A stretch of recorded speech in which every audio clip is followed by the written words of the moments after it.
This is tired stuff, man. Tired stuff. It's a tired act. Shut up and sit down.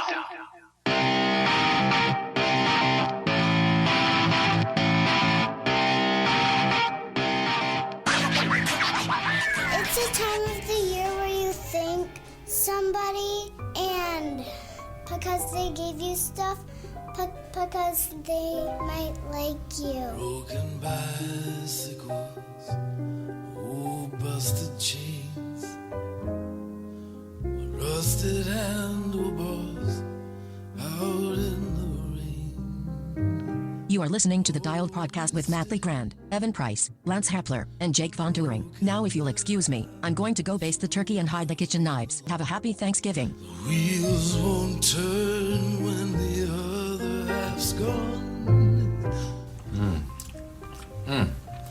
What turkey like?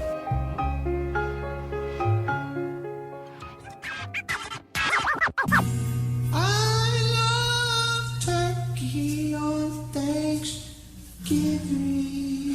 Happy Thanksgiving, everybody. Welcome back to the Dial Podcast. I'm Jake Von Turing, and I'm here with Matt LeGrand. What's up, ladies and gentlemen of the internet? Did you realize that I was an All-American in triathlon in 2017? In 2017. Yeah. Oh. Yeah. You know because he has this sticker. I always what feel were the like qualifications for All-American? I forget. the qualifications are as follows. You must be able to breathe to. while running. You don't have to. You don't actually have to finish a triathlon. No. No. You have to have thought about doing it. But you could. You do need to pay your USA triathlon entry fees, which I haven't done since 2017. So basically, you bought that sticker for a 20% tip. Yeah.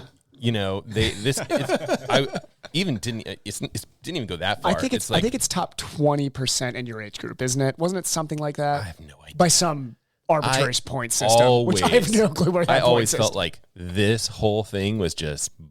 It's Ironman's AWA. Yep. I'm an all-world athlete.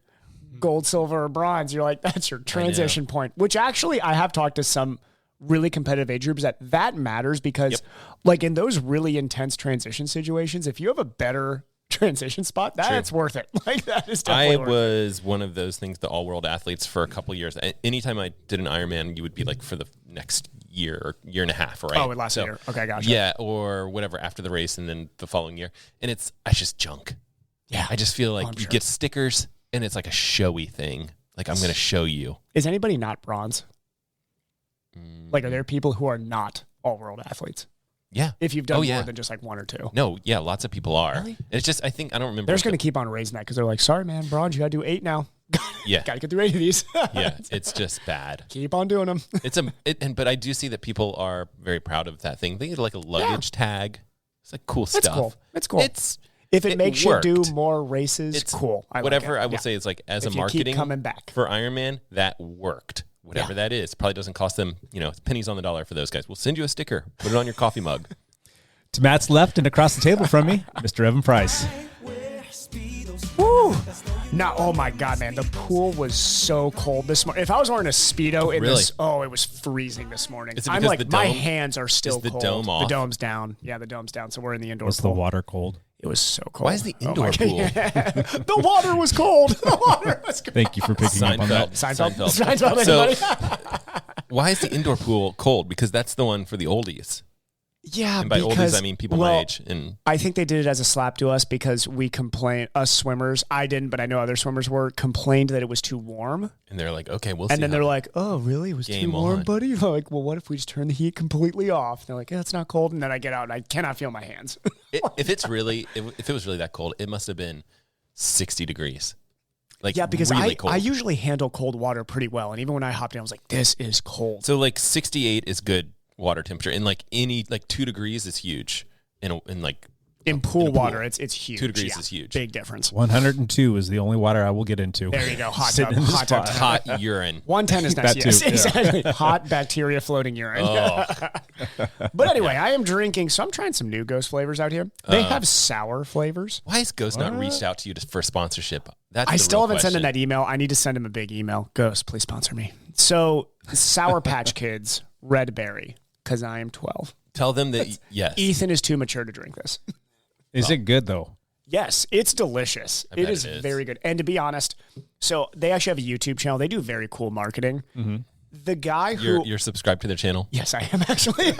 So I bet they're cool. It's yeah, good. no, they're very cool. The guy who is the nutritionist, I'll say, but behind the formula, is very open about what they actually put into there. And they're like They sugar. do not do that. Yes, lots of sugar, but they do not do the crazy amounts Are of you?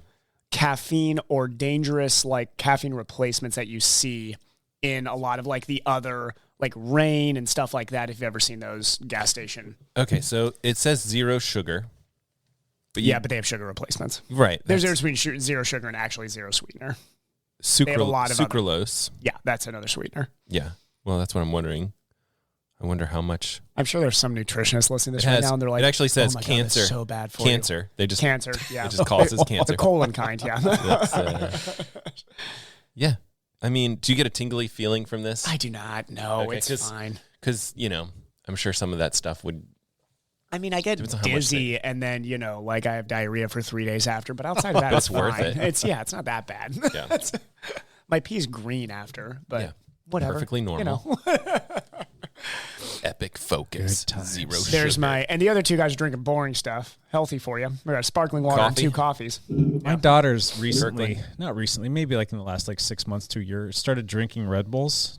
Red Bulls. Gotcha. I mean, she's working quite a bit actually, and she's Yeah. taking like honors and AP classes, and she's Starting the caffeine cycle. doing the whole thing, and she hasn't quite made that leap over to just coffee yet. So she's been working that in a little bit. Yeah. And I went to Costco, How many Red like Bulls a week do you think she's taking in? maybe 3. Oh, she's fine. Maybe 4. No, it's I fine. don't know. Maybe Yeah. something like that. But anyway, I was going to get her some at Costco. I'm like, okay, I'll get her some here just because this is probably going to be cheaper. Yeah. For like a little flat of those things, it's like $37. Yeah, but it's a ton of them in there. So that's the way that we buy them. I've worked it out. You save money that way. Well, of course do. you're saving money, but still, Yeah, but you don't want to drink it that much. why is it so expensive?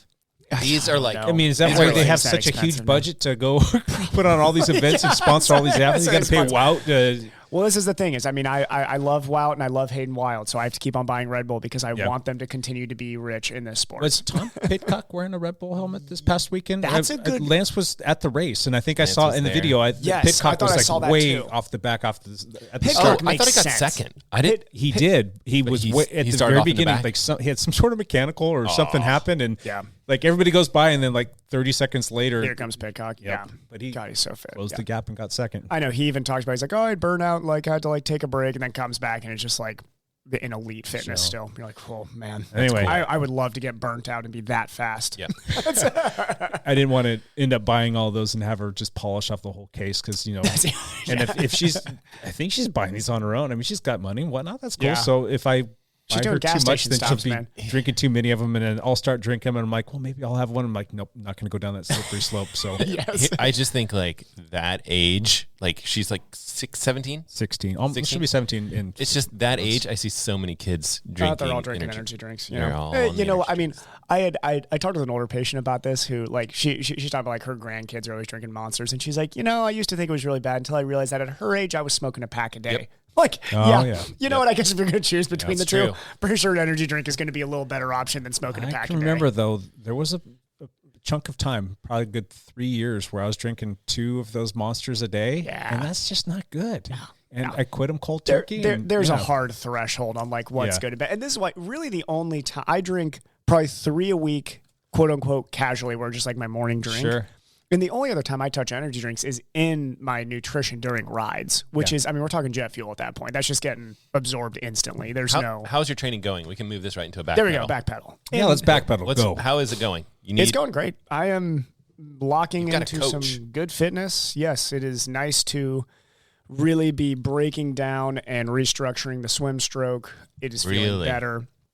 It's, I'm not I'm very realistic with my swim. I'm not expecting big jumps, but I am expecting that in the next 2 years I will be a mid-pack swimmer. So that is the direction we're That'd going. be Is huge. it going to happen just like, am I just going to hop into Palm Springs and like swim in the 26s out of nowhere? No, I don't think so. I think I'm still a 27s, 28 guy. I was gonna say if you swim But- 27, 28, that should be what we expect. Exactly. Yeah, that's where I'm coming out in these swims now. Unless it's every once in a while in the circuit, you'll run into a race where it's like, oh, if Ben Canute comes out in 25, don't expect you're going under, Yeah. what you usually are. You're going slower. Is but he running that race? He's doing Arizona Actually, Ben just did Arizona that's right, yesterday. They just did it. Yeah, yesterday was such a great race. Let's do our race result thing. Exactly. Yeah. What happened at Arizona? I actually don't know. So we get to take over this. We'll do. Well, we already talked about. We'll do the Peacock in forward. Second. We'll do the forward pedal for that one. But this, yeah. So basically, my yesterday was training and watching Ironman Arizona and coaching, and that was it. Yeah. Just I had my 2-3 hours of coaching. I just sat down and watched the race. But yeah, no, it's going great. I am training less hard. So I'm training more hard less frequently. So my key sessions are very big days now. Huge days, a lot of focus, a lot of hard sets. Like Saturday's a good example is you hop into a 3.5 hour bike with 8 by 12 minutes at around 300 watts going into a 30-minute 5:45 pace run. So it's big days, focus days. The easier days are way easier, and they're more focused on swimming. That's really the only major changes, and a little drop in volume, which has been great. What has been the biggest paradigm shift for you in working with a coach as opposed to doing what you were doing before? The swim focus. It's been so we're doing a good job. I'm reframing myself to not even worry about my bike and run fitness. I've put so much work in the last decade into my bike and run fitness that I know I'm going to hit. It's there. Yeah. I'll hit the start line at Palm Springs, and this is going to sound so cocky, but I'm trying to be less of that just like passive, like, oh, hopefully the day brings a good result. Like I know I can be one of the best bikers in the field. Yeah. Like if we have 40 guys and it's not a world championship, I know I can have the 10th to 14th best bike, somewhere in that range, if guys aren't playing drafting mechanics. And I know that I can run faster than I've showed. So I'm confident in those two. Do I have a top 10 run yet? No, I don't think so.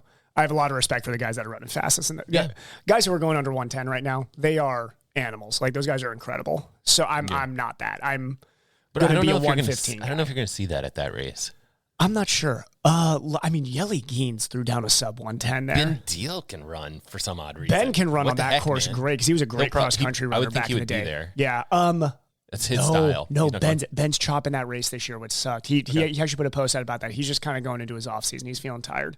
Yeah. But there's still gonna be like 50 guys there on the start list, so it's gonna be a big race. I wonder if like Sam Long would show up. He would be That's his plan apparently. Man. Oh really? That's his plan. So we'll see. We'll see if he goes. He could use I think he needs a good race. I think he needs a win. Race. He needs something. He needs a win. He would be able. He's fit. Be a front runner for he needs sure. To have a good race. Yeah. Do you feel like you need to be more accountable to somebody, and you're trying to make somebody happy, and you're trying to get approval of this person? It's like that like dad complex where you're like you want to make dad proud or whatever. And like sure. I mean I coach 18 people now. That's where a lot of my mental energy is. And Elliot's a little bit older than me. Elliot's been in the sport forever. Elliot raced and trained with Ben Hoffman when he was starting in the sport, so he's been around for a long time. Mm-hmm. Like he's coached draft legal. He's coached, pros across the non-drafting circuit, and I just trust that he's seen enough and knows how to adapt his coaching. That we talk through things. Like there's definitely times where I'm like, I think we need to change this, and we talk through it, which is good. But it's finally good to. I realized that at some point you gotta bring in somebody else at this level. Everybody's fast. Like every single guy I'm racing now in the mid pack is getting better. So if I'm not doing little things to try and get better, I'm going to get left behind. Yep. Yeah, you're going to get left behind. The sport's insanely fast. We were just talking about this after Arizona. It's way better than it was 5 years ago. Yeah, and this is a problem. Is the points in the sport is in a strange transition point because you do have some. And it's great because I love seeing the Matt Hansons, guys who have been in the sport for a while. I'll throw Hoffman in there too, and they're adapting. Those guys realize the sport's not what it was 5-10 years ago. I need to change how I train. I need to get better. How does someone do that? Yeah, those two in particular. It's they're great athletes, top 5 in the world championship 5 years ago. But now things are different. I mean, Hoff was 25th. He was second, I think, at Kona 1 year. He was second 1 year. I'm saying this last year. This last year was 25th. Yeah, I just don't see. They realize the times are changing. They do. Oh, brutal. And it's tough because I think that they were great names in the sport, but it's the people who cover the sport need to change. They need to realize that the sport is changing rapidly. Yep. And if they're not going to keep up, it's going to be. Is this the slow twitch of the world? Yeah, exactly. They're okay, Matt Hansen is in this race. Well, guess what? There's There's 25 three other guys who other- can run yeah. that marathon split. Yeah, Yeah. yeah. 2 Norwegians specifically. But yeah, it's fun to see. But yeah, bringing in a coach and having that change has been my backpedal. It's been fun. It's been good to let go of that for a Can you little bit. feel any swim differences? Yes. I actually have video proof too, not just in my head proof. So it is good to Is see. it the volume strokes or is changing. it the focus on stroke? Both, and we do a lot of race pace volume. Like we do, God, each big set is like 2,500 to 3K worth of like work. Just That's like half Ironman pace. a lot. Yeah, it's a lot. So I can't. Yeah. When do you take off for Palm Springs? Next, if today's Monday, not this week, not the week of Thanksgiving, the next week, Thursday. Gotcha. So Yeah. are you going to call your shot, or are you going to just go into it quiet, or So what it's do we going got to here? depend on who this is such a late race game. It's really going to depend on who shows up. Yep. My main thing, and I realized this after Augusta, I want to be in the race coming off the bike. Like off the bike, I want to be like in the places 11 to 19, like somewhere in there. And going into the second 10K, I say this each race, but really this is where these races are made and break, is I need to be racing that last 10K. So I would love to say I can be top 15. It's going to depend on who shows up on the day, but that's kind of the expectation, is I need to be top 15. Gotcha. Yeah. And I can't remember, is Josh going with you to this or no? Yeah, No. Josh will be there. How's he like in the coaching situation? He's liking it too. Yeah. I mean, it was good for him because I think that he would have been more aggressive with his training coming off Kona, and having somebody to hold him back a little bit was probably good. Yeah. Cause he'll be coming in. It's probably easier for you to look at the coaching stuff, like not towards yourself, but towards Josh, and see, like, it's easier to judge, I think, other people when you're comparing it. Like, Yeah, it definitely is. when you're looking at yourself, you're too close to it. Exactly. Well, and I mean, Elliot coaches a young guy that I really like. His name's Ernie Mantell. And Ernie's been in the sport for a long time. I think I might be getting this wrong. Ernie, I think, was a collegiate champ back when he was at Arizona State. And Ernie's a great kid. His brother was a pro. Ernie's been a pro for like 4 or 5 years now. And he just did his first full in Arizona. And he went 8:30 in his first pro race and was like 12th, I think. Wow. First pro. So it was good to see Ernie really buys into Elliot's be patient, don't be too aggressive with your training, and it's paid off for him. So I like seeing that because I'm like, hey, I'd love to Is go it 8:30 in influencing your Ironman. own personal coaching? A little bit, but it's funny. The way that I coached myself was not at all how I coached anybody that I coach. Right. And a lot of people that I coach I coach 3 people, I would say, that training is the focus of their life. 3 out of the 18. The other 15, there's a lot of other focuses. A lot. Well, so families, kids, yeah, so work. Jobs, so stress, and and I they met don't come Nick from endurance somebody. sports. I met Nick somebody yesterday on the trail. Nick is pretty locked in. Nick's a little different story. He's pretty darn fit. He's trying to basically break 3 trying to get hours, BQ. Yeah. and get a Boston qualifier. Yep. Nice. For the marathon. Yeah, and he's pretty darn fit. So Nick is, even though Nick has a lot else going on in his life, he's built a little different. And there are people I coach where I gave him some unsolicited advice. I'm like, here's what you should do. You want a Boston qualifier? Here's what you do. And I'm like, oh. And then you running hear, 90 miles a week? Well, you should be. You hear yourself talking, and you're like, I should just shut up. The guy's got a coach. He just doesn't have a I know good his coach. Your coach is trash. You need a new coach. Step 1, Yeah. fire Evan. Step 2, join the campus cross country team. Campus cross country. Yes, you'll be ready for a 5K. Run 1Ks all the time. Just nothing Yeah. but 1Ks. 1Ks. Love it. But he was super cool. Oh, yeah, super nice Yeah, guy. he was on a gravel bike, so Yeah. Jake would like him. Hey. Yeah, Hey. sign him up. Yep. Hey, Matt, you want to backpedal? Sure. I don't have that much to say. Ran a 5K yesterday on the trails. Hey, good job. How Yeah. were you feeling today? We barely missed each other. I'm a little sore. I'm doing okay. I'm happy to be out and about. And a couple of little indoor rides on Zwift. Zwifting, not using the other RGT or whatever. Yeah. Are you not a fan of RGT? No, I like it. It's not well populated at this point. So you need more people around you. You need to be able to see more folks. I don't know that I do. So that's kind of a bogus response. I pay for Zwift. I'm not ready to cancel You're from the my Pacific Zwift. Northwest. You should want to go on the forum that nobody else is on, because That's then true. you get to be a hipster. And that is Well, it's just one of those things where it's like you're out there and just you feel like tumbleweeds are going past you. Whatever, it's fine. It doesn't feel quite as And maybe that doesn't matter because sometimes I'll be like doing a workout or sometimes I'll be like watching a video, like just not paying attention I at all. primarily watch YouTube. I couldn't even tell you what Zwift course I'm on unless I'm like running one of the kids' practices. Oh, there is something to be said about that though, because I feel what you're saying. Yeah. I mean, when you ride, you'll see all the bots and you're like, oh, that's great. And then you see like a live person, like, ooh, catch up to that person. Yeah. Hey, friend. Hey, we're best friends now. And then you go by them. So. But I'm also, this is really quite sad. I am climbing up whatever the thing is to get the Tron bike. I've been doing that for like a year now. Oh, you're getting close. Am I? I have no idea. Well, but probably. I mean, I probably am. I've been doing it for like a year. I keep on forgetting to sign up for that. I'm on level 53 and I still don't have a Tron bike. Yeah. I might be the highest leveled person in Zwift without the Tron bike. You spent a lot of time on Zwift. Oh yeah, I mean, and what stinks my is pizza slices are through the roof. Like I have an insane amount of pizza slices. Can't get that retroactively, which is I know, right? You have to actually go in there and sign up for the challenge. Sign up for it. I would love to send him a message and be like, God, please, just like get. Nope. I'm creeping up on level 60 here. Come on. I was like trying to get this Tron bike last winter. Didn't get it. I don't know. I'm like, I don't even know. Maybe I'm halfway. I have no idea. I don't ever look at it. It takes longer than you think. It's only worth it if you're doing like tough group rides and races, though, is where you really like get the benefit of I don't even care. It's just like a thing. Like I don't even care about having the Tron bike. I don't even know if I would use it. It's like okay, I'm gonna do. Let's say I'm just gonna do an easy ride, or I'm gonna do a workout or whatever. What course are you gonna choose? Would you call it the all-world Road to athlete Sky or whatever? Yeah. It's like. It's an all-world athlete. I want to be an all-American of Zwift. Yeah, give me the Tron bike. I had fun getting that because that was during the process of me like going through my rehabilitation process with my shoulder, and I was stuck on the trainer for like 5 months. Yeah, it's something to point to, which is.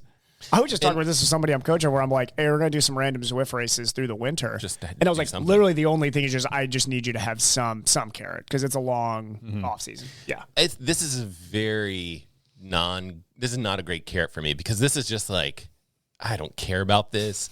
I am just barely getting on Zwift. I'm just like, but I want it. I care about it enough to select the course. Yeah. And that's it. Yeah. Because you get a lot less mileage, right? Oh, yeah. Because once you get that bike, you start changing everything to the other direction. Like, I want more miles now. Yeah, I was planning on putting in an 800-mile week in the last week of December. Do you want to know why? Just so my Strava year-end can look cooler. Yeah. My Strava year-end's going to look ugly this year. Let's not talk about that. Yeah. That's the worst year.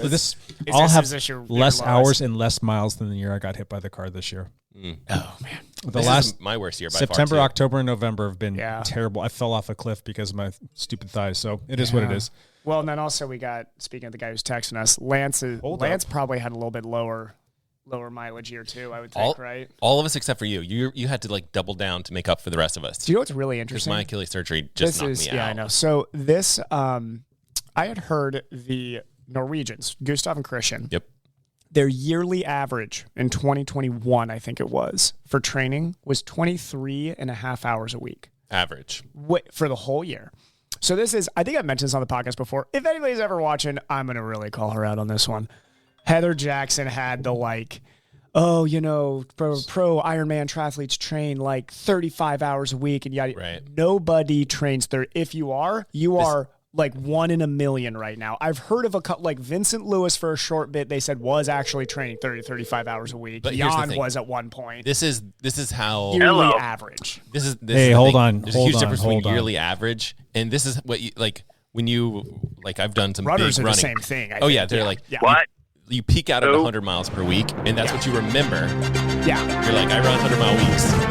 Guys, this just news. in. This We just have in. some random cyclist just hopped Lance, on, some guy from Europe. Friggin' Hepler, where are you, Lance on dude? location. Hey, what's up, guys? It is Lance friggin' Hepler. I am walking through the streets of Amsterdam at the moment. Like you do. Are we interrupting his really busy day right now? I'm so glad he could squeeze us in. My day is over at this point. I'm just tucking into bed. It is it's nighttime here, but it's all good. Have you stopped by the DC Rainmaker Cave? I have not. I know he's in Amsterdam, but we just got here he's from the Netherlands? an hour ago. That's where he lives.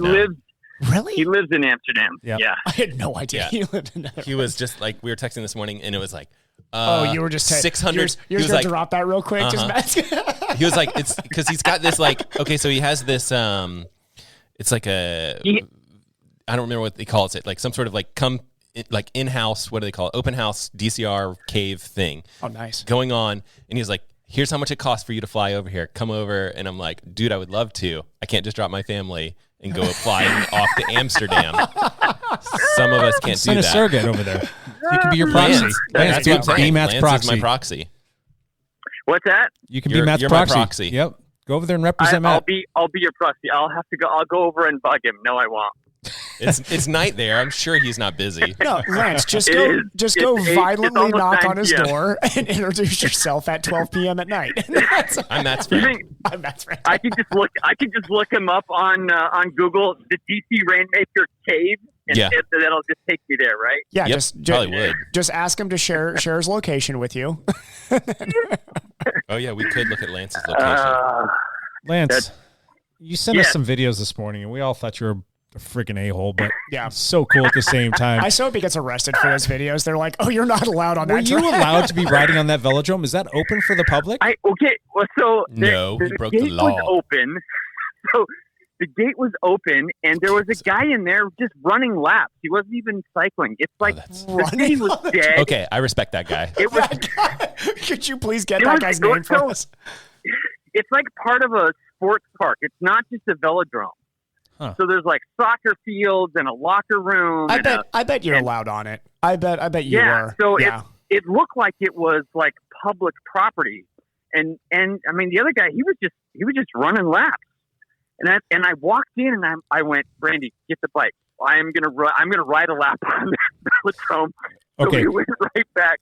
Real got quick, the bike. describe said bike. That's the best part about this. I know. I do love this bike he's trouncing around on. Okay, it is Get the bike. Yeah. it's a foldable bike that folds down to like the size of a suitcase. So little 26-inch wheels. It's a single speed, and it's got way too easy of a gear. So I spin out at like 14 miles an We have hour. that like dun dun dun dun dun, like circus Yeah, music. exactly. This thing's a glorified got a really- unicycle.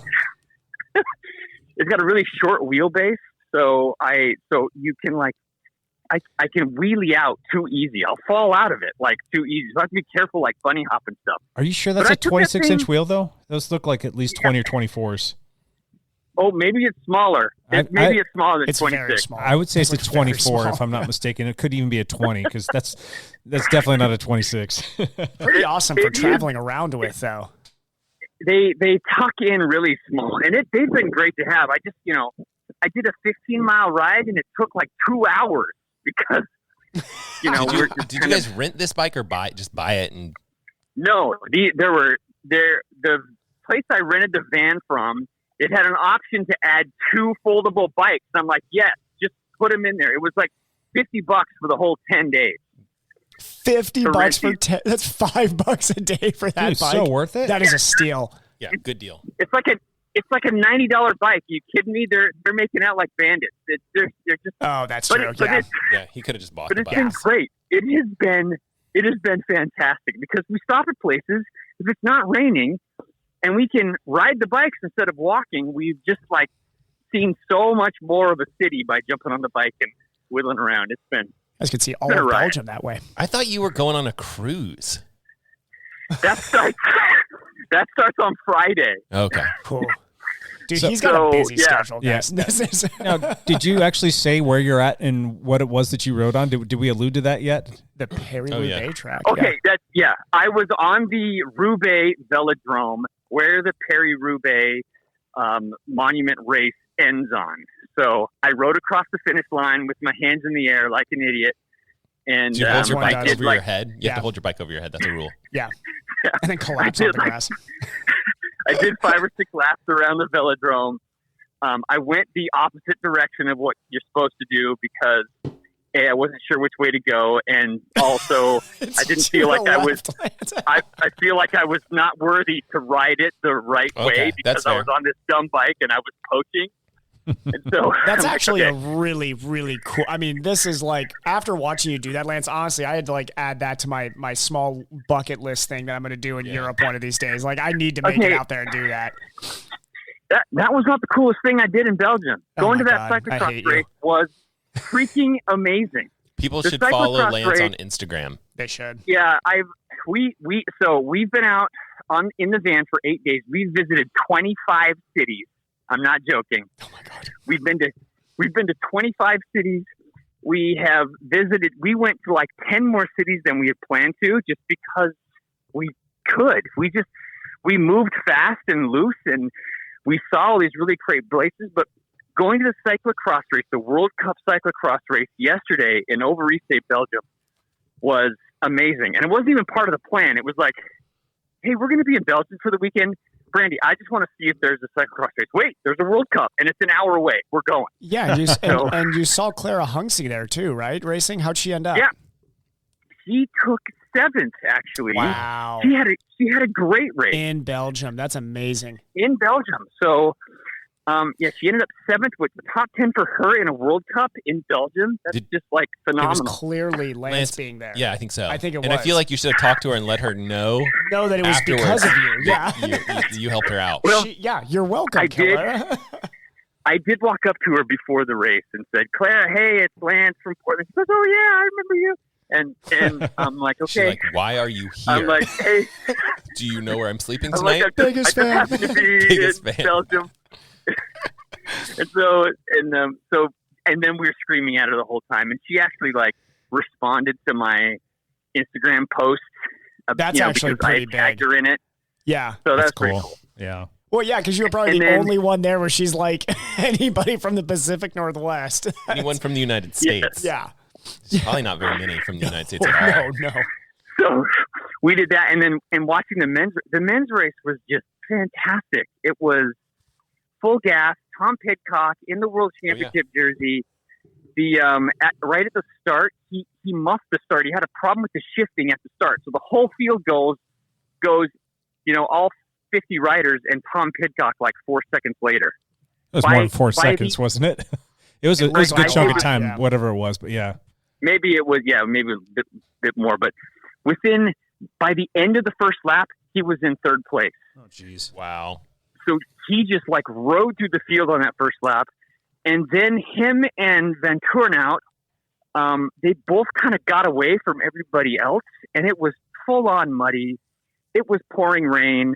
I saw pictures. They were really drunk cool. Belgians everywhere. The course was amazing. I mean, it just ended up being like a really cool. I even asked Brandy. I said, "Hey, what was your favorite thing we've done in this last, 10 days?" And she goes, "I got to say, the cyclocross race was pretty fun." I'm like, "What?" That's really And cool. all the That's other rad. stuff. Well, I mean, that's So you're watching the best country at cyclocross in the best country for it. So that's true. Yeah, that's a once in a life. That's awesome. It was a unique experience. Like to see, so like all the pro riders, each of the pro rider had their own RV and their own setup to do their warm up on rollers, and their own 90-year-old man to hold their water bottle for them. And Is that your dream job? see Lance? it was just like, oh my gosh, I'm walking up and down like all the RVs, and Pidcock, he was there by himself. He had the full. If you see my There's like my Instagram, two story, Ineos he had the buses in the car, and he had the full Ineos bus. He had a full Ineos truck that had the whole service course in it, and then he had an Ineos van and an Ineos like Subaru. There were 4 vehicles. Pidcock was the only Ineos rider there. Wow. Jeez. So it was pretty crazy to watch. So Did they have It was too the much best fun. the best setup? Did Ineos have the best setup? I think I saw that you saw or posted up Ineos, and then was it Cannondale's setup, right? Yeah. Yeah. EF Those bikes look Education. nice. They also had. Yeah. You're talking about Pidcock's bikes. No, just their whole like RV setup, like just So everybody else was in small RVs. The only other bus there was EF Education for Clara Honsinger. really. That's So- pretty cool. So Clara, and then she has a teammate that also, Zoe Backstret, I think is her name. So her and Zoe shared the whole EF Education setup, which was a whole bus to themselves. That's So awesome that that was kind of they allocate those Yeah. kinds of resources for That just is cool. 1 or 2 riders. Yeah. Did Ineos Yeah. have any women there racing? I don't think so. I didn't see any Ineos women, but all the major hitters on the women were there as well. Puck Peterise, I'm sure I said that wrong. She ended up winning the race, but Lucinda Brand was there, Alvarado was there, Clara was there. I mean, everybody, all the main hitters were there. So, I mean, because it's a cyclocross race in Belgium in November. I mean, it was just crazy. You can tell I'm kind of giddy about it. It was just it was a cooler experience than I expected. Thousands of fans, tons of people, you know, buses and RVs everywhere. It was kind of crazy. Now, Matthew Vanderpool returns to racing this coming weekend. You're going to obviously not be able to go see that because you're getting on a cruise ship, correct? Yeah, that's correct. Do you know where they're racing this weekend? There's another race in Belgium, I believe, but I think it's in the northern part. I'm actually not sure where it is. Gotcha. So, and when does Wout return to racing? Wout he has planning to do that Christmas week, the week between Christmas and New Year's. There's like a race every day for like 7 days. Oh wow! He said that his plan at this point is to do those races. Okay, but he hasn't like committed exactly to which one or anything earlier than that. So he might not race for a month still. Yeah. So awesome. So what's next? You are gonna dink around for a few more days and then you're getting on a cruise ship and Yep. We are in Amsterdam for a couple more days. And then we are headed to Greece. We're going down to Athens and then headed through the Greek islands for like 6 days and Turkey. And then we'll kind of round it from there. That's Will the weather be warm down there? I don't know. He's a very planned world traveler. I feel like summertime Greek islands is like the ticket, right? So, yeah. This trip has been kind of funny. We thought we'd see like 7 cities. We had kind of mapped out like 7 or 8 cities we wanted to see, and we saw 25. I mean, we ended up doing 3 cities a day, which is crazy. Pretty crazy that we did that much. But when you're moving fast and you go to the main part of town, you jump on the stupid little bike, you putz around, we get to Prague and it's this giant city and we saw the whole thing in like 3 hours because we rode around the whole city on our bikes. I mean, it was, across the Charles Bridge and we get to these cool little towns in Germany that had, these storybook. I mean, I had so many cool experiences. It was pretty amazing. So you don't want to hear that. You're just going to hate me. People already hate me. They're just going to hate me more. No, Lance, I don't hate you. I'm just intensely jealous of you.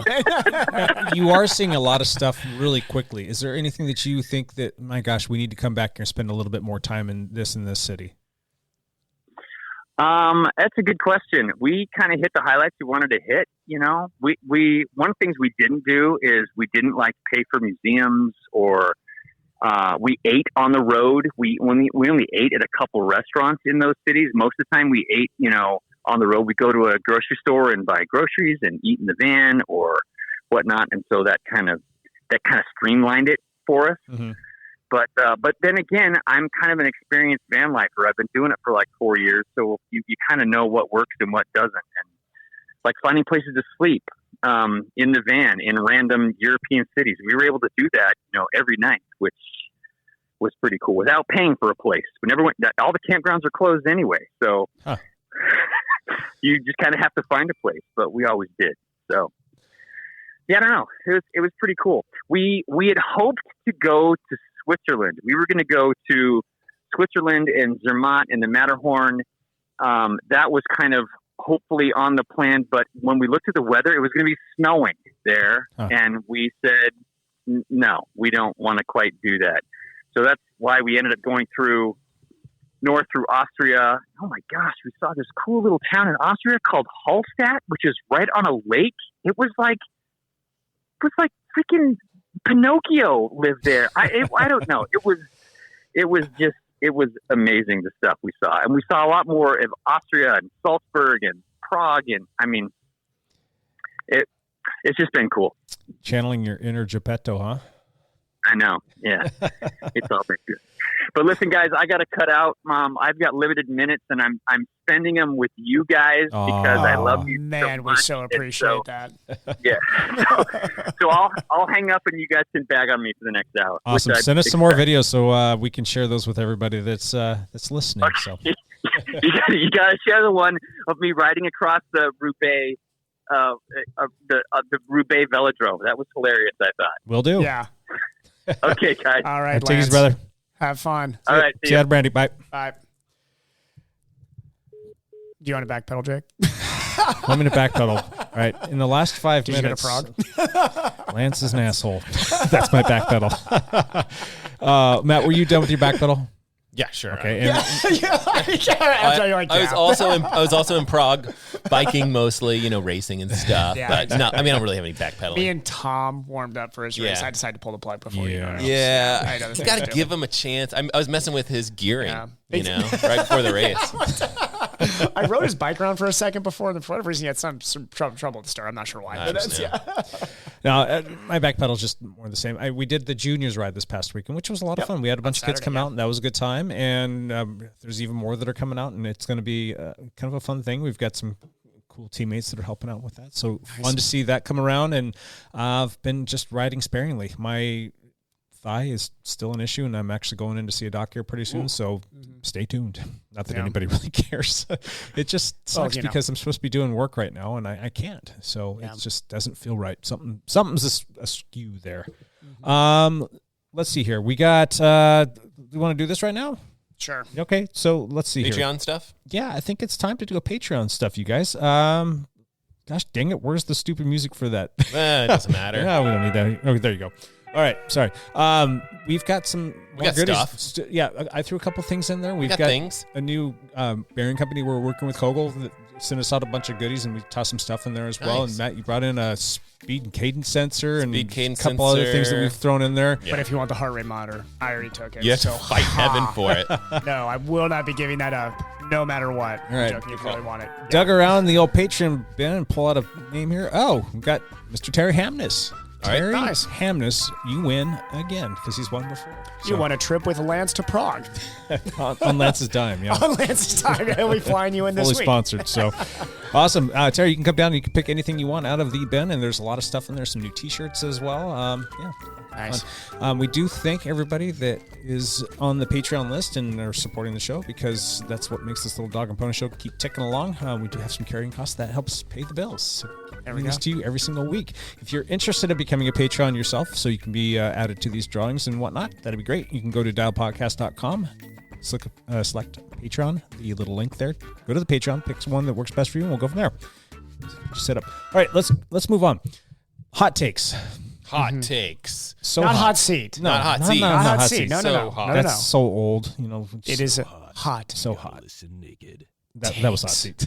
Hot takes. Hot takes. We've each got a couple things. We're talking about some topics, and everybody kind of had a little hot take, and it was one of those things like, let's just each bring a hot take to the. We mention hot takes all the time. We say, like, this is a hot take. Throw some random thing out there. Or just say devil's advocate. Now we can just replace that with, I got a hot take. Yeah. Yeah, it doesn't matter. Yeah. So that was a pretty bad transition, but let's There we go. pick up and do a better little hot take here. So go for it. What you got? What's your hot take there, Evan? Hot take right now is, so this is going into the running world, but this also does cycle in a little bit into the cycling world because we talk about this on a yearly basis since probably like the 70s. It's kind of one of our favorite topics to Yes, hate. exactly.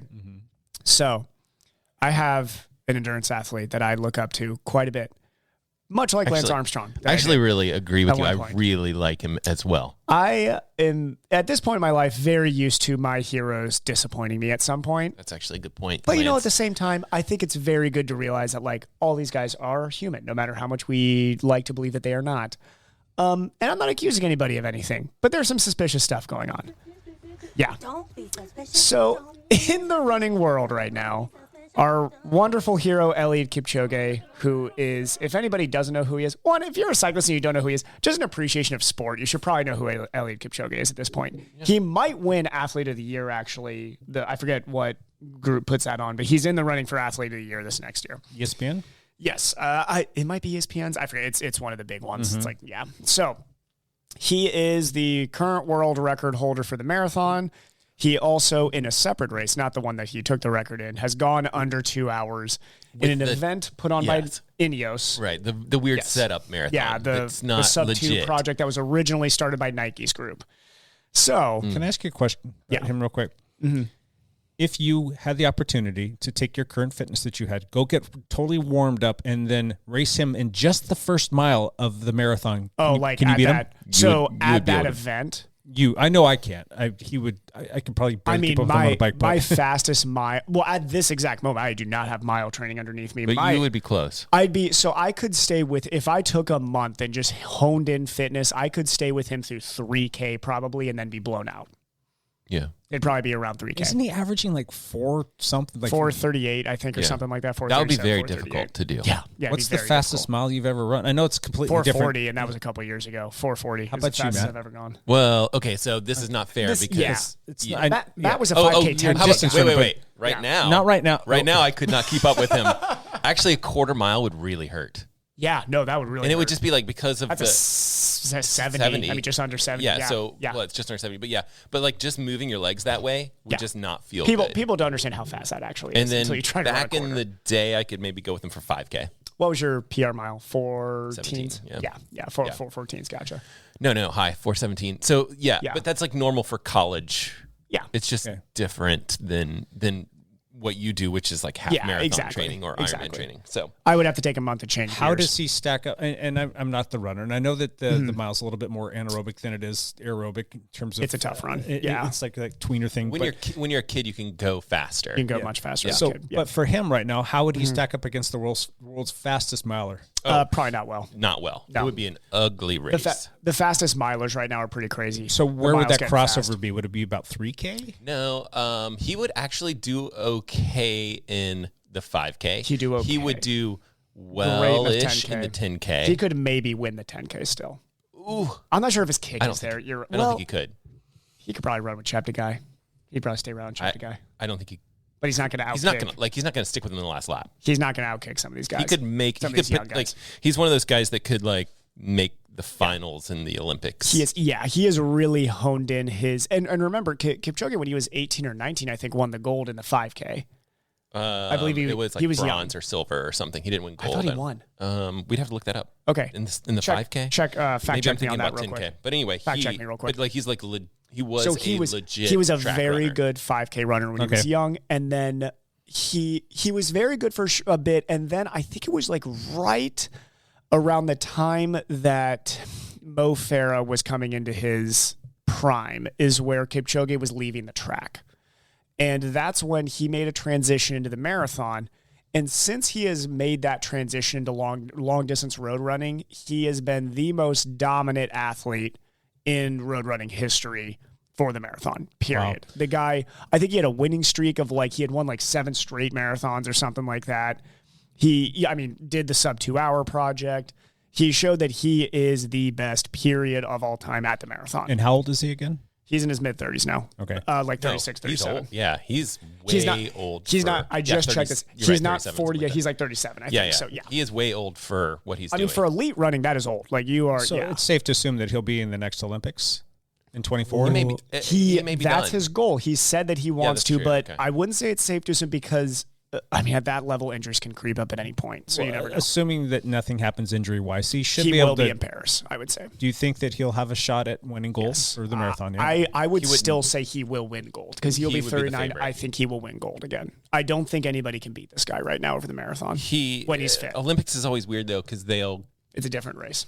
It could be really slow. Yeah. They could go 2:13. That would be slow for an Olympics, and that's what they could do. I still don't think that he'll let anybody do that. I think he'll just run his race. He's a pretty amazing athlete. But to get to my hot take, off of all of that, I say that this is my favorite athlete of all time next to Lance Armstrong. Those two are my Rushmore of athletes. Pick too clean, the cleanest athlete. The cleanest, you know what Elliot has not been, he is still clean in my mind. I will until the day that it comes out that there is enough evidence to say that this man doped. He's clean. You're not saying that he's doping, but what are some of the allegations out there? Right now, a couple weeks ago, there was one of his very close training partners Marius Kipsiram tested positive for EPO and testosterone, I believe. Now, that is one of his training partners. Now, Kiplagat is a pretty insulated training environment where Eliud Kipchoge trains and where his camp is. Mm-hmm. So he harbors a lot of these professional young runners in this environment. And if you watched closely, the sub 2 hour project this guy is loved by the professional running community around him, especially in Kenya. I mean, he is the shining beacon of Kenyans, basically.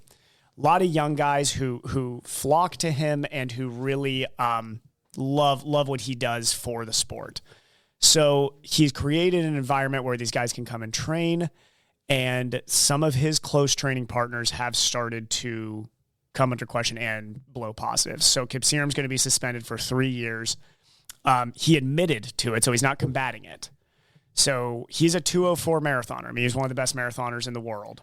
And I mean, we're talking from that 2 hour project. Let me get this right. I believe it was 10 of those pacers from that group have tested positive. Are you 10 kidding of me? them. That's okay. So what's Which the is a testing? lot. What's the testing protocol for them? Is it just random? We show up at your door and you're going to have to go pee in a cup or give hair sample? I think that's primarily what it is. I'm sure before and after big time races, I'm sure they're getting tested. But I think where a lot of these guys are getting popped right now is, so during COVID era, WADA was not traveling across borders very frequently. So this is the big question if we really want to get into niche running world right now. Uganda has been throwing out crazy results in the last 3 years. Yeah. Specifically, WADA was not going into Uganda at that time. Okay. Well, if it's happening in one sport, you have to know for sure that all of the other sports are paying close attention to what are they doing? So, what are they getting away with? How tight of a line can we walk on that? Where's WADA traveling right now, which is big. Yeah. And this is, bridging this over to cycling. So we look at, does that mean Kipchoge is doping? No. What it does mean is there's drugs flowing near his camp. Mm-hmm. There are people doping that are around him that he's training with. And it's not like he's in New York City. Yeah. This is Kiplagat, Kenya. These are these are small communities. The old adage is, where there is smoke, there's a fire. Yes. And this dude is putting out some unreal stuff at an age it doesn't happen very often. He's breaking world records. And yes. And this is where, in the marathon, you get faster as you get older, is kind of the old adage. But the bottom line is he's racing and beating guys that are in their, there's a lot of fast marathoners right now that are in their 20s, like the mid 20s. So he is definitely, he's the outlier right now, because you look at another guy that he's raced for a generation, and Matt will be able to talk to this, is Bekele is arguably the second or 1B best runner of all time. So Kinese is getting slower right now. I won't say significantly slower, because I think last year he threw on a really fast marathon. He was like a second or two off of Kipchoge, but he's struggling this year with, he's bouncing up and down with injuries. He's showing his age more than Elliott is, I will say. Is he a touch older? He might be closer to 40. That's a good question. He might, but they're really close in age, I think. Yeah, we should look that up. Yeah. Important phone call. So this just in. That was from Elliott. He's pissed at me. So Jake, put your phone on airplane mode. This is not me obviously accusing Elliott of anything, because as I'm saying, he is on my Mount Rushmore of my favorite athletes, but this is a big topic in the running world right now, because the bottom line is, here's the saddest part of this to me, is there is this adage that like Kenyan and Ethiopian running is pure and Ugandan running is pure. These East African... Well, I think it's an outside look. People who know running, Matt knows running. Matt has run with... True. Doping is in that world. And it's the bottom line, because I've never seen a Kenyan athlete dope before. In person. In fact, they know how frequently they suspicious. test positive. They were suspicious of, when I was training with Kenyans, they were suspicious of ibuprofen. They were suspicious of anything. Really? Yes. Yeah. That was 20 years ago.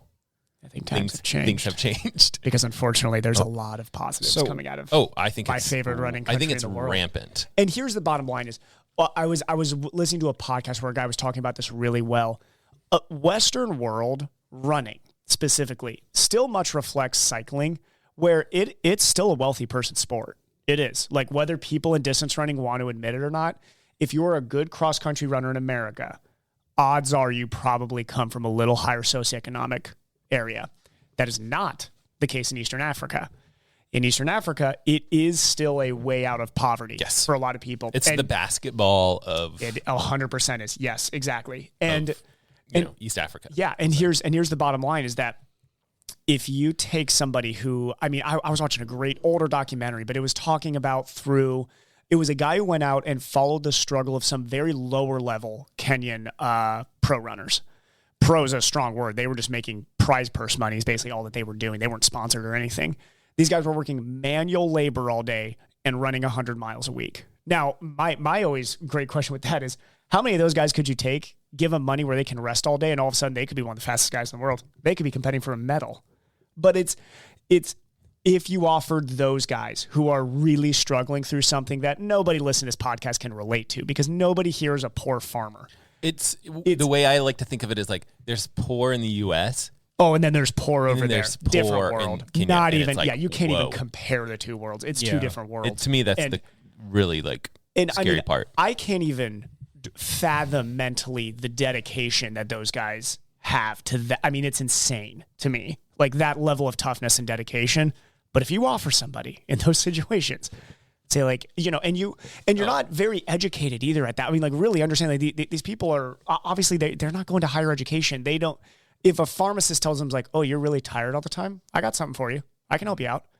Oh, I think it's rampant. I'll tell you what, me in that situation, I'm not going to sit here and be the moral high road and say no. I would say no for the purity of the sport. For the purity of the sport, I won't do it. I would take that drug. How many 100%. Of them just don't know any better? Yeah, that's the other big question. And then once they get into the world, 40 of your friends are doing it. Yeah, and then once maybe they do get that Nike or Adidas sponsor, and then they realize they're like, oh, wait a minute, like I might be taking EPO, like I might be on something that is not like they said this was vitamin E. They just said that this was recovery vitamins or whatever. Yeah.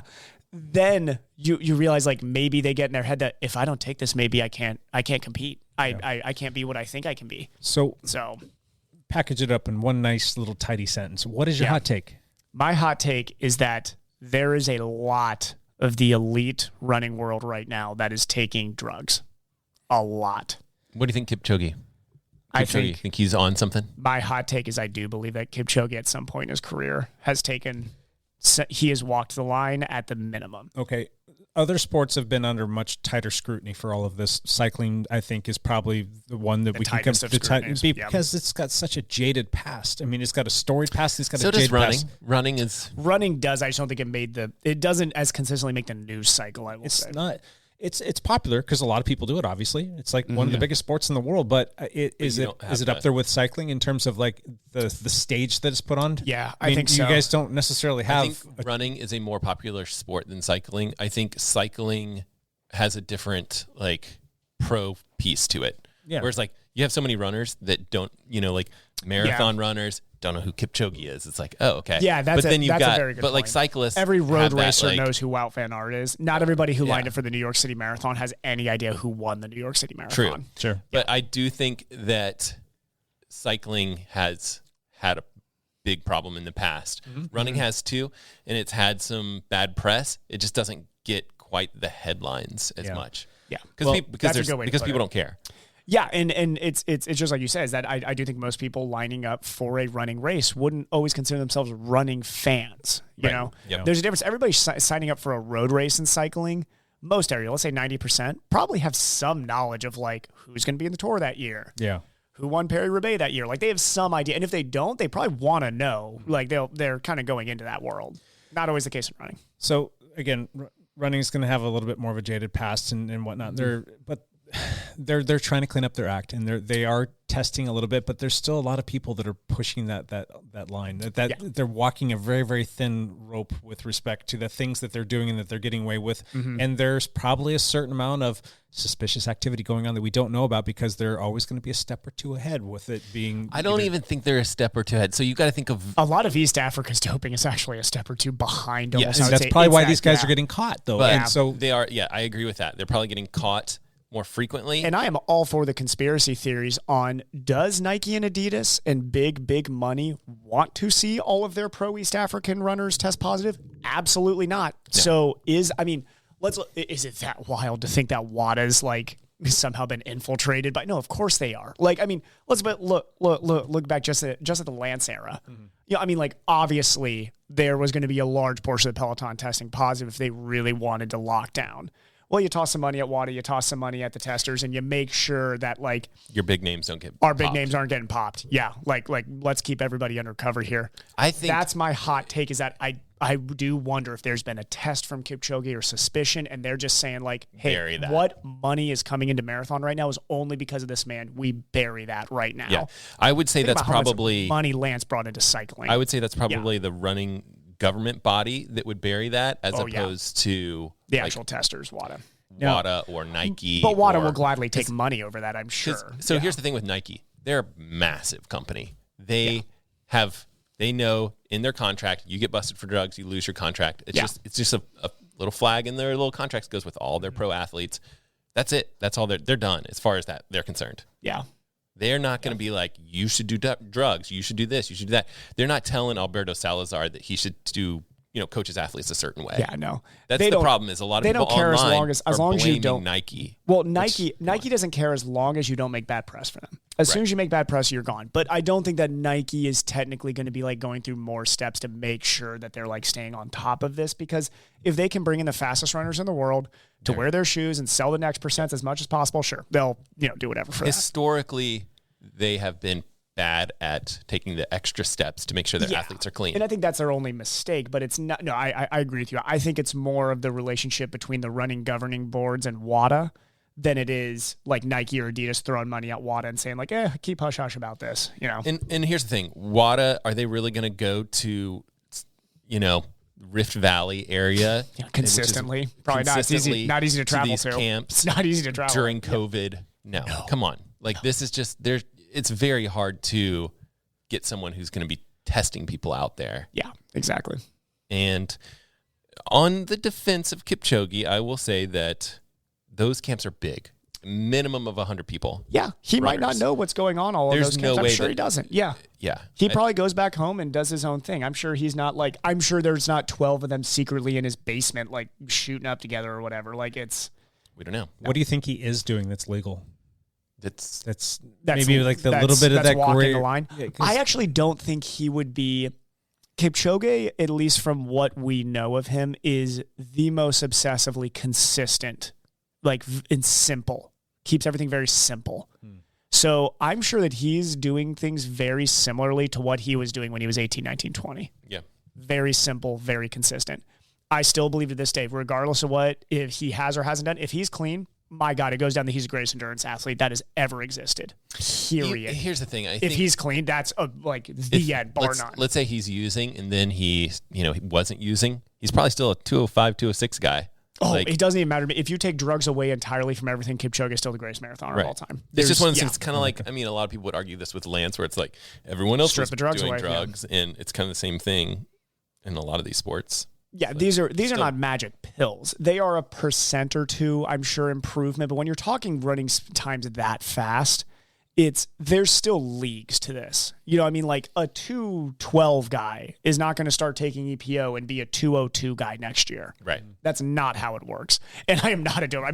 I'm saying that as if I'm like an authority on this, but I know how physiology works, and it does not change overnight. Yeah. Like, you don't just wake up the next day and you're you got to put in the effort and the work. And if you're later in your career, it's probably too late. Like, sorry, you're not seeing massive improvements like that. But when you're talking these guys at the very top, the difference between breaking 2 hours and not breaking 2 hours. If you're doing it right, it is the difference between that. Yeah. Do you think it's the difference between 202 and 201? Do you think that they drug tested when they did the Ineos sub 2 hour challenge? No, they did. Are you kidding what's me? The motivation Why for that? Would they want to drug test that? We're going to break all the rules and see if a human can go under 2 hours, but we're going to drug test. Yeah. No, we're not going to drug test. Like, I don't know. Yeah, I have no idea if they drug tested or not. No, I bet if they did, I'd be shocked. They probably warned him like 3 weeks in advance. Like, hey, by the way, at 6:30 a.m. on this date, we will be testing you. They're probably like, please be clean. They were probably like, you will not be tested. Yeah. Let me make that very clear. Yeah. you will not be tested. As the documentary camera comes by, they're like, and he will be tested at 6:30 a.m. and it turns off. Never mind, that's fine. We can go and skip that. That's a good joke. yeah, exactly. That was what I would say if the camera was still on. What's the long-term effect of taking EPO that's been administered by a doctor that's monitoring you from a physiological standpoint? Is there a downside to that? Or is there something where like you run the risk of like embolism or a stroke or something along those lines? I once had a really funny argument with a buddy of mine who was, now looking back, we were just young idiots arguing about things that we were just reading and research, but he was a resident. He's just a primary care doc and was arguing with me about this. He was a cyclist. And I was saying, I'm like, I think that actually it could be beneficial for Tour de France riders, because I actually think it allows for less strain on the system under this intense load of training. What I don't agree with is I think that messing with the endocrine system. So when we're talking hormonal doping, whether it's testosterone, anything like that, steroids for bodybuilders and all of that, obviously, I think that is where you can see some long-term issues because the endocrine system is so wildly important.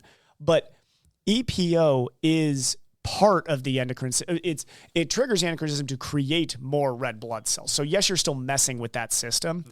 The big question is, what does that do to your red blood stimulation when you're not on EPO and you're in your 60s and 70s? I don't know the answer to that. Hematopoiesis just falls off the map and you just all of a sudden who knows? Yeah, like falling over faint all the time because you got no blood oxygen. And I do think if it's not prescribed correctly, just like we talked about, there's big risks of there's strokes and all of that. I mean, that's real. Of all the performance enhancing drugs, that's probably one of the safer ones. Yeah, well, I mean, it's literally not prescribed that many people as have. So is steroids and all of that. But I mean, it's prescribed for medical reasons. Is there another mechanism that you can use to simulate that? Yeah, absolutely. Yes, there's lots of them. This is all the stuff that we're probably going to find out in the next 20s. EPO was just the most effective. There was something really xenon easy. Gas. I know that's what I was going to say. Xenon gas, which they banned recently. But it's like I don't know you could just go to any this. place and pick up xenon gas and like do a mask full and it would like stimulate your red blood cells to go crazy stuff like that. I mean, there's, you can go down massive rabbit holes of this stuff. I'll be honest, I think, and kind of our goal around this hot take, as we were talking before, was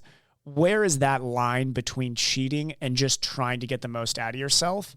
And this is the great thing is I don't think we all know. Like that's a line we've been walking since probably the 70s when a lot of this stuff has come out, that like, what do endurance athletes use to try and get that extra edge? Because here's an interesting take I heard recently is if you're somebody who's wealthy enough to like invest in glucose monitoring, in really nice power meters, in a Wahoo trainer that can lock you into erg mode, into Martine gels, all of that, isn't that kind of, is it cheating? Yeah, I mean, I'm saying like from the spirit of cheating when you have an advantage over somebody else. Yeah. Okay, now let's take me as a poor kid in Ethiopia who wants to professionally ride bikes. I don't have a Wahoo trainer. I don't have erg mode. Do you have a bike? I definitely don't have Martine gels. I'm probably eating bread in between. Like, do I even have a bike? Like, all of these things. Is that kid taking EPO? Is that much more of an advantage over me being able to live in a low stress environment with a Wahoo Kickr and Morton gels? Now I've heard this argument forever. Yeah.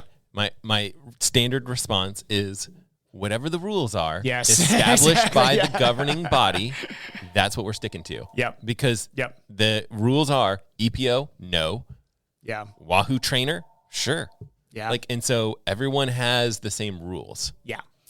That's my standard reply. I like to go with letter of the law versus spirit of the law. And I think that I don't think we should allow these drugs to just be allowed. That's not at all what I'm saying.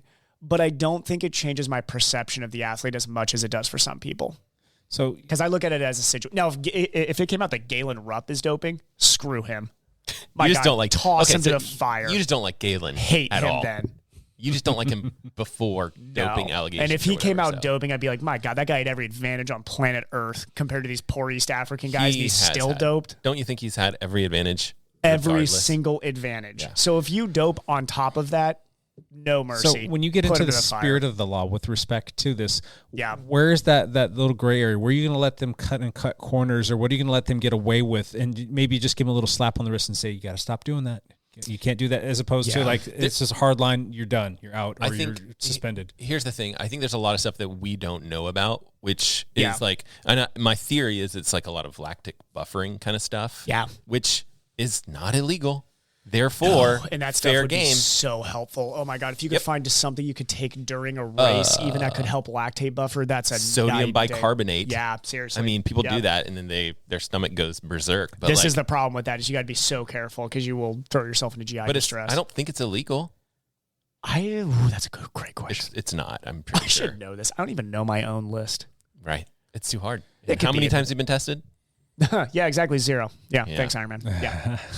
But yeah, that's, I think it's, for me, it's really fun. I had a friend of mine reach out and talk with me about this because he loves talking about dope and stuff. And it is so entertaining. Oh yeah. And he hates Lance Armstrong. And he was always saying with me, he's like, well, like, how do I know that you're not doping? And I would joke with him. I was like, yeah, I mean, like, if you listen to this enough, you'd almost comically think, like, I wonder if Evan's actually, like, doing something terribly clearly on the side. Because, my God, I'm not getting good benefit out of it. If I'm doping and still finishing mid-pack and be like, man, I am the worst doper ever. But I don't even take... You don't even do ibuprofen. You're like my Kenyan friends. I know Matt has known. I haven't taken ibuprofen or any anti-inflammatory since I think I was a very small kid, like very young. I do not like putting anything. So I even had to convince myself I needed to take D3. I didn't want to take D3 for the longest time living out here. And it has nothing to do with, I think for me, it's always, I wanted to see what I can do in these sports purely under my own control. Yeah. But at the same time I don't have that big of a problem with these guys at the very top end of the sport, realizing that it's a different level up. It's a whole other league. And if everybody around you is doing this and this is what it means to be there, then that's kind of where I give the passes. That's where the line can get crossed maybe. And I mean, bodybuilding decided this a long time ago. Yeah. I actually just watched a really funny documentary where they talk about that.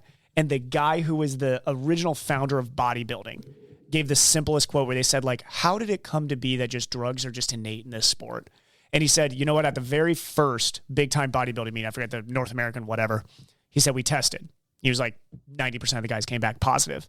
And he's like, I wanted to suspend them. And then one of our investors who had a VIP seat, it was a $250 seat. This is back in like 1982. So $250 for a seat was a lot at that time.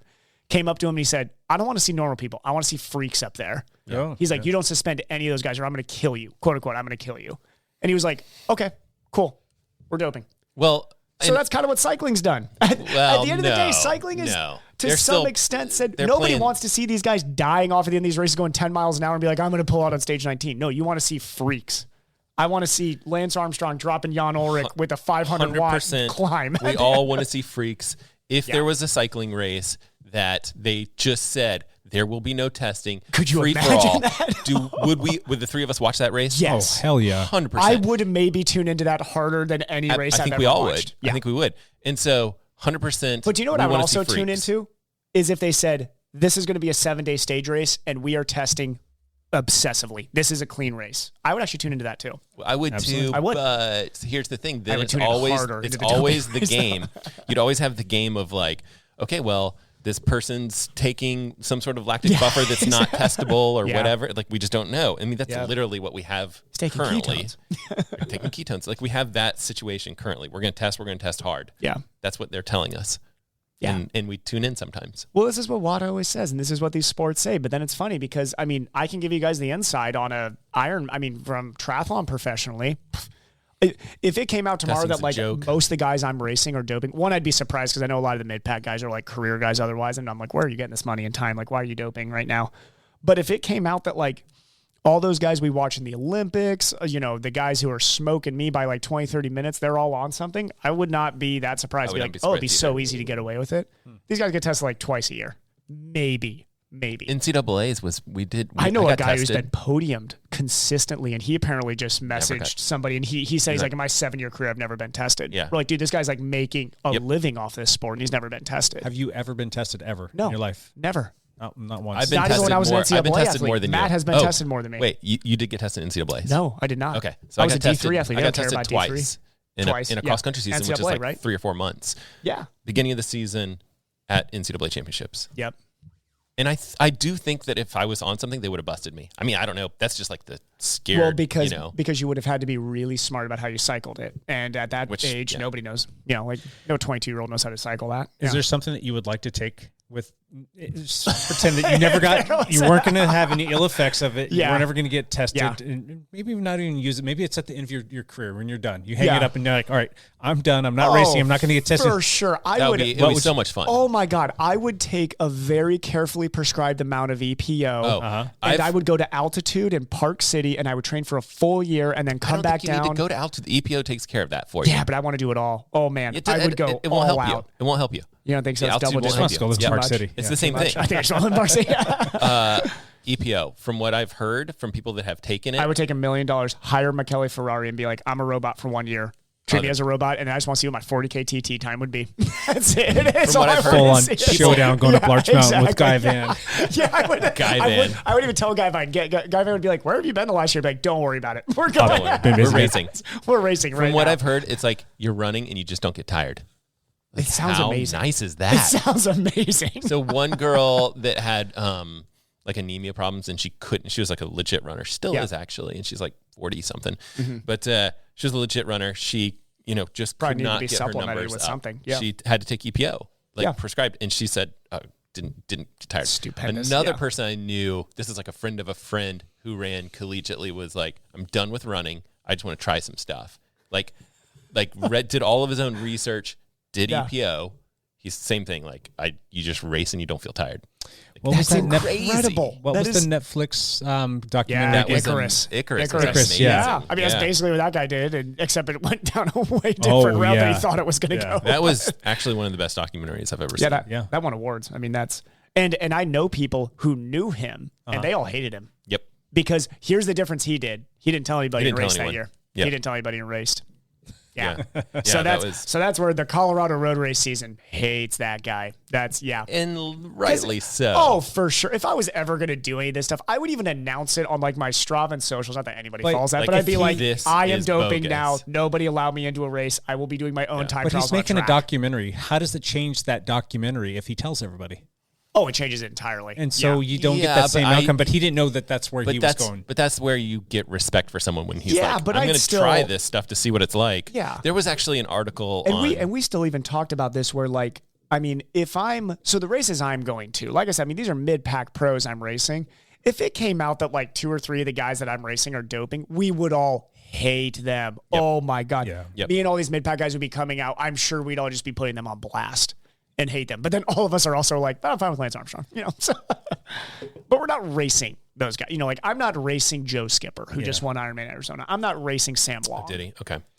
And all of the he's communities that fit. you're a part of, how do you handle that not psychologically, just in terms of like your opinion of these people that you like have a very, very deep seated feeling that person's on something, they're doing something and things just don't add up. Oh, like in a local scene? Like, It could be, like it if could you be think local. It somebody's- could be local. It could be your Pro scene, yeah. anywhere. There are a couple guys in the pro field right now that I have suspicions of just because I've seen them go from being guys around me to very fast in 2 years. Yeah. With no other explanation. Yeah, I mean, like nothing that is Not a new changing their coach training or- unless they're doing something that they're Yeah. not putting up on Strava. But no, I mean, it's changes that I'm like, wow, that guy's either very talented and just hit his Which stride. could happen. Very well could have happened. Or, I mean, they could be doing something. So who knows? It's a good hot take, Evan. Hottest I think take. that's like a whole podcast. That is. We do have to cover the bike trainer. Yes. You break your shoulder. Go. And you need Hot to set takes. up an indoor bike trainer. Jake, how do you do this? What do you Hot need? take. The most valuable piece of kit that you can incorporate into your Broken workout shoulder. for a broken shoulder, whether it be clavicle, Okay. labrum, rotator cuff, whatever. My buddy had this surgery and it looked gross. They like shave off part of the bone and they like attach the pectoral muscle through a different muscle. I was like, nice. whoa, that looks like you're never going to do any more push-ups, buddy. Yeah. But I have no idea. But he likes to bike. And I'm thinking, he's like, it's going to take me a while to get back on. I'm like, dude, get something set up there. Like for the longest time, it was over 3 months. I wasn't allowed to put any pressure on my shoulder at all because I was waiting for the bone to heal. And then I had to have everything surgically reattached and I had to wait for that to heal. So it was a long time where I wasn't allowed to have anything. So I was in a 3 sling. months. Did you go no trainer? No, I I still rode. I rode only a sparing handful amount of times between the time of like, because when I first had the injury, my shoulder basically was torn up from the floor. But it was dislocated and the head of the humerus was broken in half. And they had to put it back together. They had to reduce and put it back into the socket. And then they had to let the bone heal enough to where I could actually put it in a position to go in and take an MRI so that they could get a full working image of what was going on as soon as the bone was healed enough to do that. And then I was back in surgery a week after I had that MRI to have the bicep tendon reattached, to have the rotator cuff reattached, to clean up the labrum, to shave bone down, and to do all the things that they had to do. So that part, the second phase of it, was even worse than the first part. And that was about 7-ish weeks in. And at that point in time, I'm like going stir crazy. It hurt like crazy to do anything. But shortly after, as soon as I could like stand sitting on something for 30 minutes in a sling, I decided that I'm going to get back on the bike. And the doctor gave me the okay as long as I was careful and put no pressure on it, didn't use it. So zero pressure on the shoulder. Zero pressure. I was riding with my arm in a sling. Right. And then what I would do was use the Wahoo desk. That is that thing right there was the key ingredient to me being able to get on the trainer and start riding again. I had to basically pull the desk all the way forward. Yeah. And I had to turn the front wheel of my bike, because that's what I was using at the time, was my bike on the trainer. I'm on a Kickr bike now, which helps it get even closer. Turn the front wheel so you could pull it even closer. And then I was basically resting my elbow on there, arm pointing forward. The good one. And then the other one was resting. The other one was in a sling. And then I could just lightly, just like, without putting any pressure on it, I could just like rest it on the trainer in the sling. And Not on the trainer, on the Wahoo desk. On the desk. Am I saying trainer? Yeah, but the desk. I just think it's important for figuring this stuff out. The arm was just resting on the desk, and then I had the computer out in front of me, and I would start writing. And I started with like 15 minutes, and then I went to half an hour, and then I went to an hour, and then slowly but surely gained a little bit more stamina. What percentage are you like leaning forward? Are you just like 0, like 90 up and down? I was trying to do that. I was trying to be more up and down. And the second part to this whole scenario was, as I was putting a yoga block underneath my front wheel to lift up the front wheel so I could sit more upright, so that my sits bones could be in a more, because otherwise your neutral position, probably tilted a little standard. Bit. Yeah. Like, okay. And you could theoretically change the angle of your seat. Yeah. I didn't want to do that because that's just one more thing that I had to do. Yep. And it's just easier to just put something. Did you have your wife help you put all this stuff together? Or you're not doing it with your shoulder, like putting your Wahoo desk where it goes and putting all the... I was still pretty capable with one hand, but definitely I was leaning on her and other people that would help me out with that kind of stuff. So that was my setup, and I did that for, the accident happened June 5th, and I didn't ride outside. The first time I rode outside was with you and Lance, and it was like in December-ish, if I'm not mistaken. So on a sunny 5 day. months of... Yeah. And the trainer was set up upright like that for a while. Yeah, it was like 5 or 6, almost 6 months that was my MO. That was how I rode.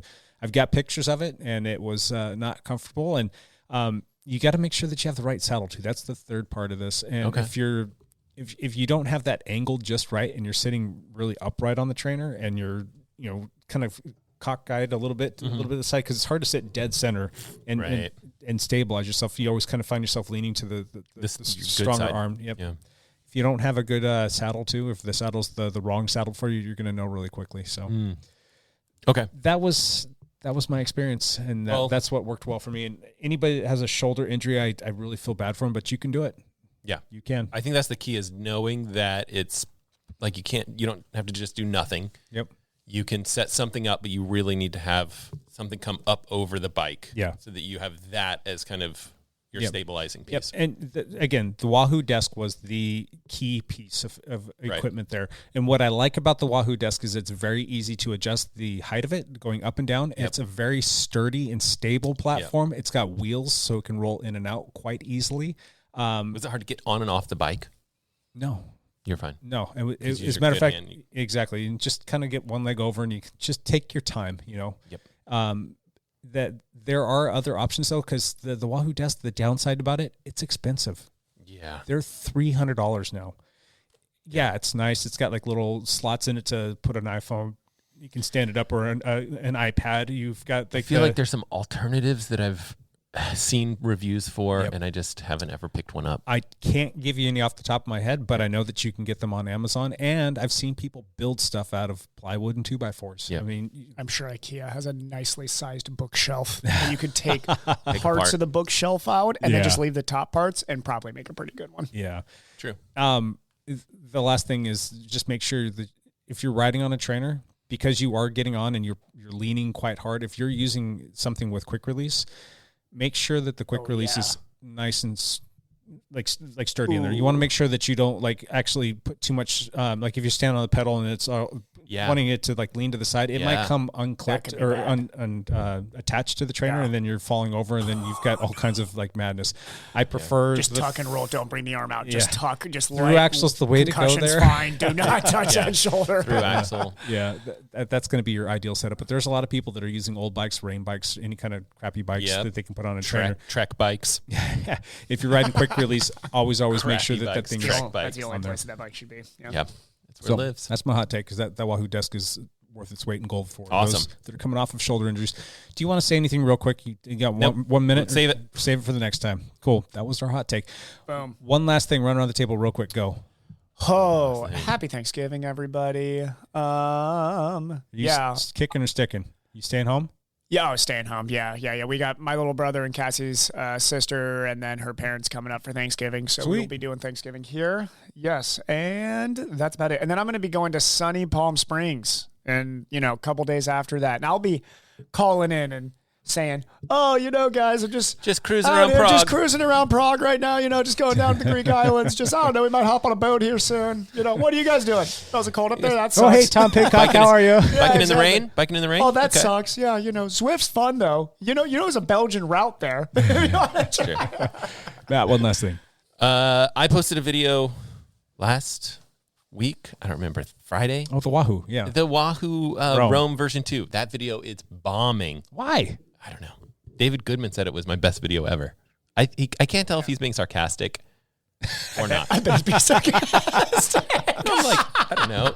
It's neither good nor bad. It's the same as a lot of my videos, right? This is why I love David, is because you don't know. You don't know. I actually have no idea. I'm like, I sent him a question like the little like emoji, like yeah, it's your best video ever. Like maybe. Is he being serious? Yeah, probably sarcastic. I don't think it's a bad video. I think it's a normal video, and you guys should go watch it because you're the only ones that will. I watched it. Yeah, it's not bad. You just got to go back to clickbait. I give it the very first thumbs up. up. Clickbait is my key. Clickbait is the key. You need to be like, is Wahoo done? Question mark. Wahoo cancels all bike computers. Is Matt leaving his family forever? Question mark. No, just for this bike ride. Yeah. No. But that one also talks about the summit segments, which everyone should update their Wahoo bike computers to experience that. It's pretty cool. Okay. Doesn't work on yours. Dang it. It's only on the Bolt version That's fine. too. I just ride on my TT Bolt. bike at Lower River Road, so don't worry about it. Yeah, you're not doing a lot of elevation. I'm not doing climbing right you now. would like the climbing stuff. I'd love Borrow mine sometime. Actually, I will borrow yours before we go to Hawaii because we're doing that volcano climb, and I actually want to I try to get on that leaderboard. I think I'm going to be in Hawaii. I actually want to try and be up that leaderboard. I'm going to be in Hawaii at the same time. Okay, can I borrow your computer? Yes. Yes, good. Do you want to take some video of us doing that day when we're going up the volcano? We'll see. Okay. Maybe. Just tell the family that, you'll be back in 8 hours. That is going to be a big day for you if you're going to the top. I'm excited. Yeah, we're going to the top. I'm very excited. Okay. Cool. All right. My one last thing is just like Evan, happy Thanksgiving for starters, but we do have it's that time of year. We do have the ugly Christmas sweater ride coming up. Oh yeah. And what that day will be is that? That will be the first Saturday in December, which is December 3rd. I will be You'll be gone in California. You're going to be in Palm Springs that weekend? That next day is the race. Oh, the 4th is? Dang it. I'm going to Oh. swim. I think I'm going to swim meet, but I'm putting it in here anyway. All right. Be So there in spirit. December 3rd, we will have the ugly Christmas sweater ride. I think it's the 7th annual, if I'm not mistaken. I got to go back and double check that. I think it might be longer than that. That thing's been going on forever. I think it's the 7th one. Mm-hmm. And we will be doing our normal little route where we'll go have some coffee. We'll probably go back down there and visit the good folks at Hidden River Roasters and do a little photo op down there. And that'll kick off our Bikes for Kids fundraising campaign, which is going to be pretty awesome. And Got to be careful on Lower River. we've already had Central. some pretty big commitments for that. And Yeah. I think we're already up around like $3,000. I need to. And we haven't even started fundraising yet. Yeah. That's fantastic. That's very good. Yep. What were you going to say, Matt? I said I need to dump some money towards that because you can be entered to win those glasses or something. There's like glasses on the front. Is that what that thing is? Well, the glasses are free if you make a donation to the Dial Juniors program. Oh, that's different. But That's different. hey, if you want to be entered into some, I'll make that happen. Donate some money, and I can get you some glasses. Please So. do. some sort of like. Goes toward the coaches, and they'll just take that and buy you glasses. Okay, how about that? Anyway, these are like the the glasses that have like the heads It's up display on the inside of them. Yeah, they were donated to the Juniors nice. program, so we're Okay. we're trying to raise a few bucks for America. it. David Root. Oh, Root. Yeah. Wow. Not quite sure how he happened across those, but yeah, he donated them. So anyway, let's put a pin in this one, and we'll do it again next week. And we do appreciate everybody listening. We'll be back next week with another one. And until then, bye for now.